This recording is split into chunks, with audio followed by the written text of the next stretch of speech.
Assalamualaikum warahmatullahi wabarakatuh.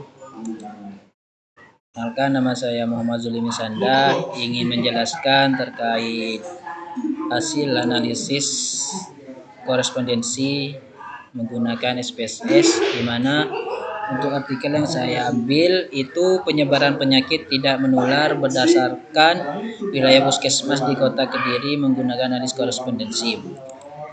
Di mana latar belakang yang ada pada artikel ini menyangkut yang pertama penyakit tidak menular atau PTM yang meningkat pesat dalam dekade terakhir ini, dan yang kedua itu membahas terkait jenis PTM-nya seperti hipertensi, terus DM, obesitas, asma bronkial, stroke, kardiovaskular, gagal jantung. Nah, di mana yang ketiga itu membahas distribusi tidak merata di tiap wilayahnya.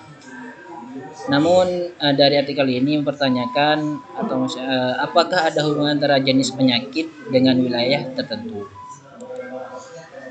Analisis penggunaan analisis korespondensi, di mana data ini berbentuk kategori. Yang pertama ada wilayah dan jenis penyakit, dan yang kedua dapat divisualisasikan dalam bentuk dimensi dan grafik. Yang ketiga ini mengungkap struktur asosiasi dalam tabel kontingensi. Yang ketiga ini memberikan gambaran hubungan multidimensional. Untuk metode penelitian ini kuantitatif dengan analis korespondensi, di mana data yang digunakan ini data sekunder dan mengambil jumlah kasus PTM per wilayah, di mana ada dua variabel. Yang pertama variabel wilayah dan penyakit. Untuk atributnya, di mana atribut wilayah ini selatan, utara, Balewerti, pesantren 1, pesantren 2, Merican, Sukarame, Kampurejo, perawatan. Terus untuk atribut dari penyakit yaitu kardiovaskuler, kanker, obesitas, DM, PPOK, stroke, asma bronkial, hipertensi, gagal jantung, dan ginjal kronis.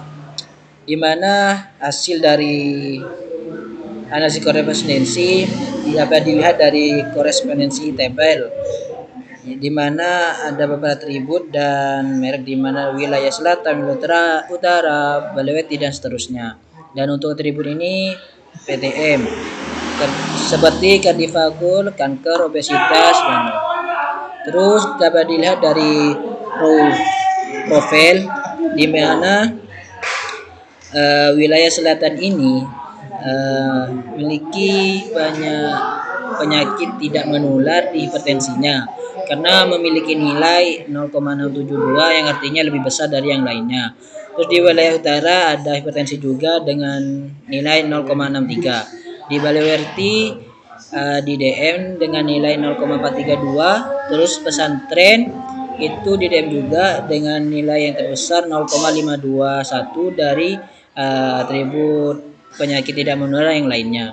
Terus untuk wilayah pesantren 2 ini terdapat di penyakit obesitas dengan nilai sebesar 0,439. Terus di Merican ini asma bronkitis dan Sukarame asma bronkitis juga, dan Kampurejo perawatan juga asma bronkitis, di mana nilainya 0,82, dan perawatan ini 0,454. Untuk di kolom profil, di mana untuk kolom ini di gagal jantung terdapat banyaknya di wilayah selatan dengan nilai terbesar 0,392. Terus untuk hipertensinya ini dengan nilai terbesar 0,443, di mana terdapat di wilayah utara.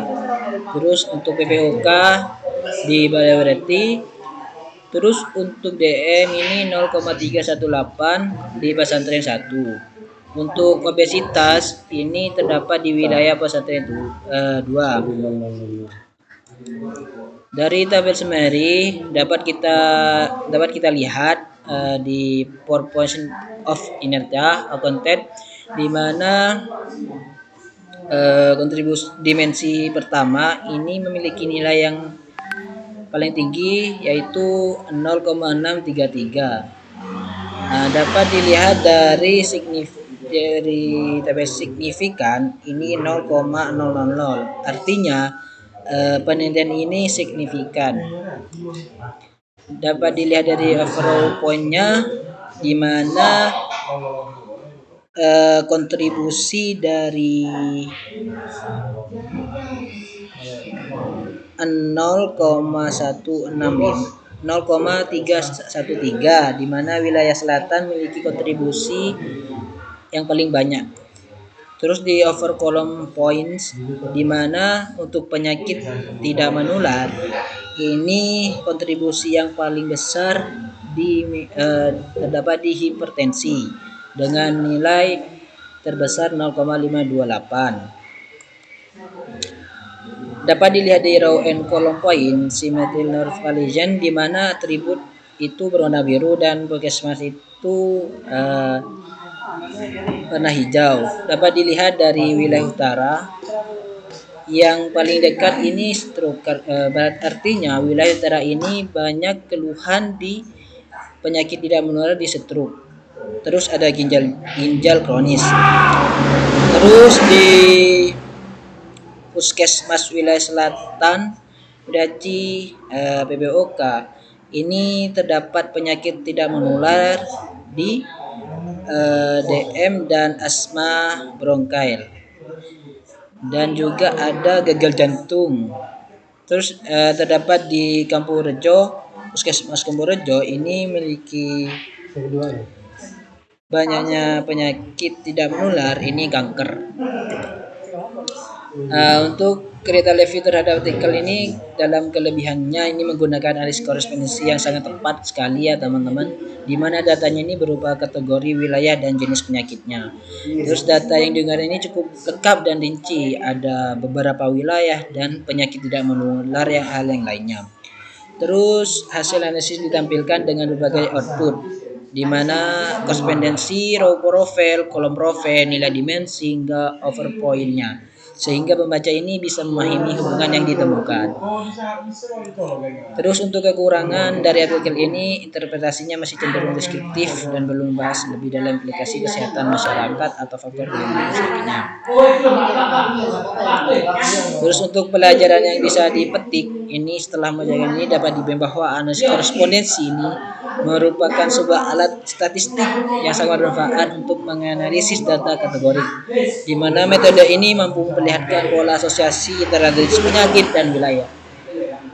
Terus artikel ini juga mengajarkan bagaimana menginterpretasikan tabel kontingensi yang kompleks dengan cara lebih sederhana lagi. Untuk menurut saya pribadi, saran dari artikel ini tidak ada ya teman, karena dari artikel ini penganalisisnya atau analisis yang digunakan ini sangat cukup bagus seperti itu. Baik, matur sembahkong dan terima kasih kepada seluruhnya. Saya pamit undur diri. Assalamualaikum warahmatullahi wabarakatuh.